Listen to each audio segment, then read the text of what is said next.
Not all achievements are worth celebrating, like Jane's office record for longest nap or my only swimming certificate. Most times resuscitated.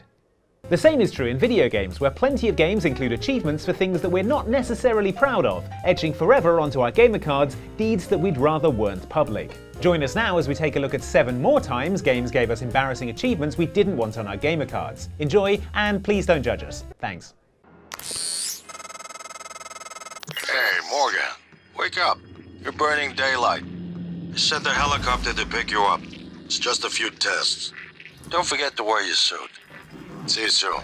2017's Prey is a beautiful, thought-provoking shooter that explores themes of memory and identity, while also giving you the ability to turn into an ambulatory coffee cup. Ha ha ha ha. Time to Execute. become a coffee cup. Oh my god. Yes. Amazing. I mean, what more could you ask for? To get to those parts of the game, however, you have to get out of the game's initial opening sequence, in which Morgan Yu wakes up in her apartment and attempts to go to the first day of her new job at the TranStar Corporation. That's trickier than it sounds, mostly because there are loads of distractions stopping you from actually getting on the helicopter. There are things to read, items to pick up, and if you're anything like us, furniture that absolutely, positively needs to be taken out of Morgan Yu's apartment and loaded into the building's one working elevator, just as the game designers intended. While all this is absolutely an embarrassing waste of time, at least nobody will ever find out about it. I mean, unless you put a video of yourself doing it on the internet. Yes, we're going! Penthouse apartment! Woo, away! Yeah. Oh, look at all my stuff. I love stuff. Whoa. It's amazing stuff, right? Cool. Right, cool now penthouse. to bring all of this stuff in. What people will find out about is if you somehow manage to kill yourself during this introductory scene, thanks to an achievement called NoShow. Considering that the deadly aliens haven't even shown up yet, getting yourself killed on your way from your apartment to the roof is pretty embarrassing, especially considering that to do it, you have to clamber onto the nose of the helicopter that's supposed to be taking you to work, and then walk into the rotor blades to decapitate yourself.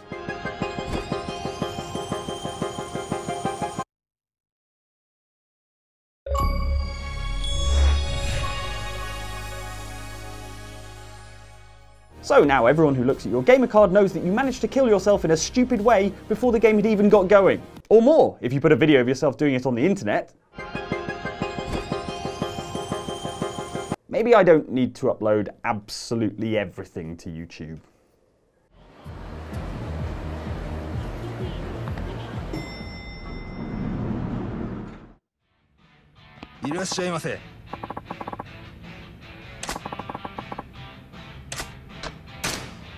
Yakuza Zero is a hard-hitting documentary game about the many real activities of the organised crime syndicates known as Yakuza, including, but not limited to, singing karaoke, running a cabaret club, slot car racing, disco dancing, and saying confusing things to erotic phone lines.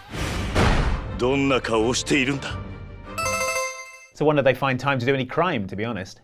By the end of your time with Yakuza Zero, your achievement list will paint a pretty telling picture about your time with the game. This is why you might want to avoid the erotic video booths in Gandhara if you don't want everyone on your friends list to know that you spent an amount of time that was more than 0 minutes watching softcore pornography on your PS4. That's because, in what can only be described as a dick move, Yakuza Zero awards you a bronze trophy for watching a sexy video. A trophy which, we remind you, cannot ever be deleted from your permanent PS4 record. Really, your only option after unlocking this trophy, accidentally or otherwise, is to platinum the game so that you can claim that you only did it for the trophy, just like the achievement name claims.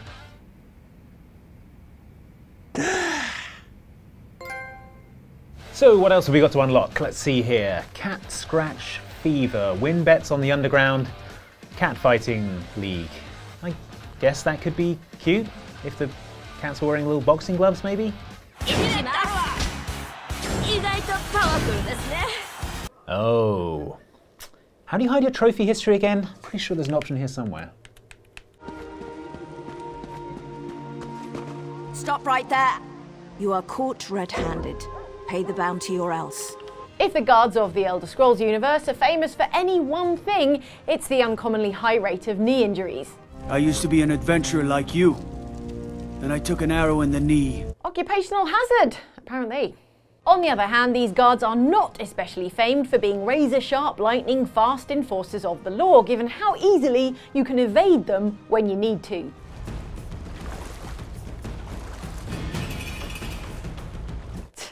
Nice try, idiot. Now for more crimes. This is what makes the Elder Scrolls Online achievement dubbed Indecent Exposure so especially humiliating. It's the achievement you might inadvertently unlock when you love stealing so darn much that every single thing you're wearing was nicked from some sucker who left their garments unattended. Hey, if it's not nailed down, it's mine. And if I can prize it up, it really wasn't nailed down. Then if you, the thieving scum you are, get caught and killed by the Tamriel 5-0, these fantasy flatfoots will repossess the stolen property off your still warm corpse. Which is to say they'll have your clothes off faster than Channing Tatum's tearaway stripper pants. And then you'll be nearly as nude and twice as shamed as Cersei Lannister out for a stroll in downtown King's Landing. Also, you're dead.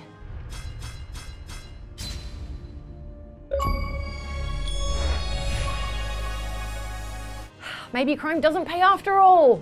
Or, if it does, only 30 gamer score.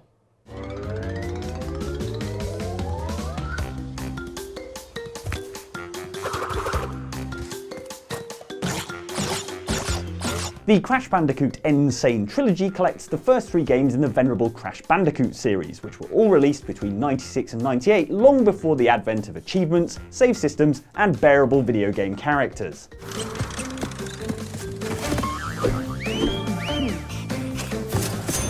I kid. What that means though is that these games needed to have achievements and trophies assigned to them for the first time. The developers took to this task with obvious delight, adding accolades for such feats of bandicooting as earning loads of gems and relics, collecting 99 lives, and of course, defeating the final boss, N Cortex.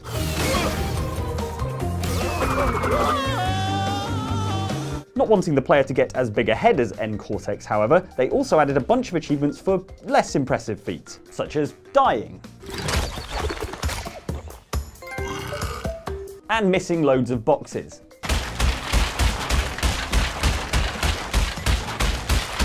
Stop! Stop! He's already dead. Most embarrassing of all, however, is the achievement called I Meant to Do That, which you get for spinning away an extra life. See, one of Crash Bandicoot's special moves is the ability to spin really fast, which you can use to defeat enemies, break crates, and spin away items that you don't want. Of course, if you play the way we do, you're pretty much constantly spinning, which means that occasionally you're going to spin away something that you actually want, like a precious, precious extra life.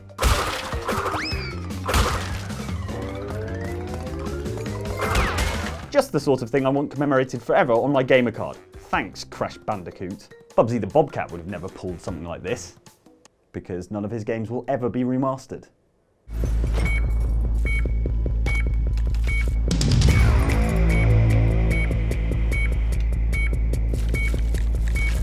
Any randomly selected clip of Surgeon Simulator 2013 will show you that the surgeon of the title isn't particularly good at surgery.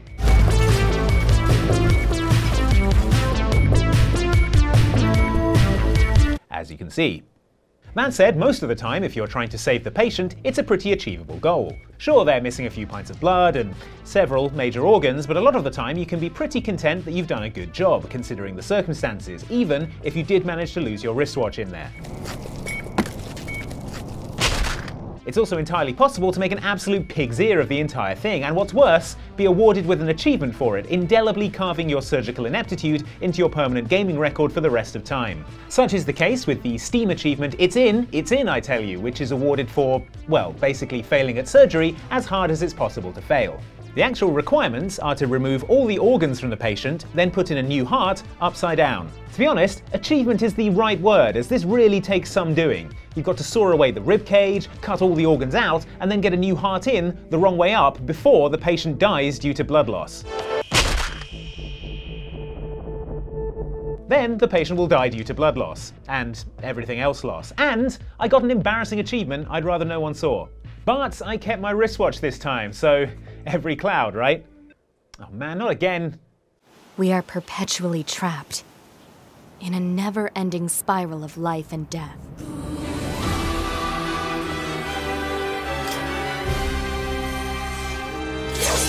To be, star of melancholy action RPG Nier Automata, is an elite combat android with a steely reserve and a skirt that's as short as the game is long. It's a military-issue tactical garment, probably, if you read the fan wiki. Now, people who played the campy zombie slash-em-up Lollipop Chainsaw might remember it included an achievement called I Swear I Did It By Mistake, for looking up the main character's skirt, which if you're anything like us, you spent the entire game worried you'd accidentally unlock.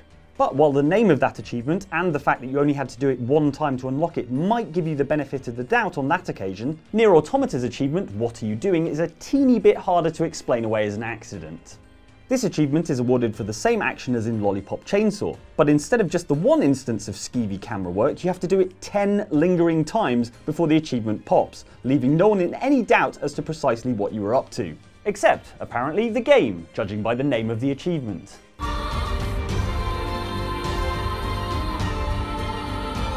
I don't know, Nier Automata, you're the one who programmed the achievement. Seems like you know exactly what people are doing. The trap that kept us bound here has marked you and summoned Amit, Eater of Hearts. She will burrow from beneath the earth to find you, and you will face the judgment of Anubis. Tomb Raider games are traditionally single-player affairs in which we can live out our fantasy of being the world's most extreme archaeology graduate.